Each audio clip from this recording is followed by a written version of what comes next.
കുന്നംകുളം അഞ്ഞൂർ മുഖംമൂടി മുക്കിൽ ബൈക്ക് യാത്രികർ തമ്മിൽ സംഘർഷമുണ്ടായി. ഇന്ന് വൈകിട്ട് 7:30യോടെയാണ് സംഭവം ഉണ്ടായത്. ബൈക്ക് യാത്രികർ തമ്മിൽ ചേരിതിരിഞ്ഞാണ് സംഘർഷമുണ്ടായ ദൃശ്യങ്ങൾ.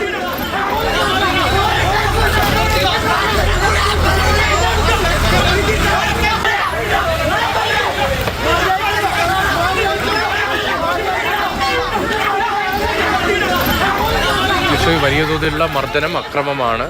വിവരങ്ങൾ എന്താണ്? ഇത് രണ്ട് സംഘങ്ങളായിരുന്നു, അതോ യാത്രക്കാർ തമ്മിലുള്ള അവിചാരിതമായ ഏറ്റുമുട്ടലാണോ? ഇത് രണ്ട് സംഘങ്ങളാണ് എന്നുള്ളതാണ് പ്രാഥമികമായ നിഗമനം. ആരൊക്കെയാണ് ഇതെന്നുള്ള കാര്യത്തിൽ നാട്ടുകാർക്കും വലിയ വ്യക്തതയില്ല. കുന്നംകുളം മുഖംമൂടിമുക്കിൽ വെച്ചാണ് ഈ സംഭവം ഉണ്ടാകുന്നത്. രണ്ട് ബൈക്കുകൾ സഞ്ചരിക്കുകയായിരുന്ന സംഘങ്ങൾ തമ്മിലാണ് ഇത്തരത്തിൽ ഏറ്റുമുട്ടൽ ഉണ്ടായത്. പിന്നീട് കൂടുതൽ ആളുകൾ ഇതിലേക്ക് വന്നു ചേരുകയായിരുന്നു. ഈ രണ്ട് ബൈക്കുകളും സഞ്ചരിക്കുന്നതിനിടയിൽ ഒരു വാക്കുതർക്കം ഉണ്ടായി എന്നുള്ളതാണ് ഒരു പ്രാഥമിക നിഗമനം. എന്താണ് ആ തർക്കത്തിലേക്ക് നയിച്ചത് എന്നുള്ള കാര്യത്തിൽ നാട്ടുകാർക്കും വലിയ വ്യക്തതയില്ല.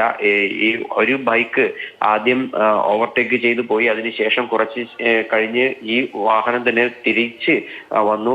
വന്നതിന് ശേഷം ഈ ഒരു സ്ഥലത്ത് വെച്ച് ഇരു വിഭാഗങ്ങളും തമ്മിൽ ആദ്യം വാക്കേറ്റവും പിന്നീട് വലിയ സംഘർഷവും ഉണ്ടായത്.